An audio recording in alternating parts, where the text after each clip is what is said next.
although we have the metal piece in place, I still like to try to take the flame and aim it away from the wood and the metal piece. Of course, some of it's going to touch it, but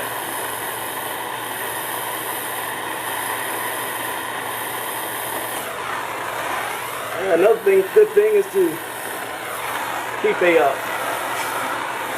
bottle of water that you can squirt on it, don't you?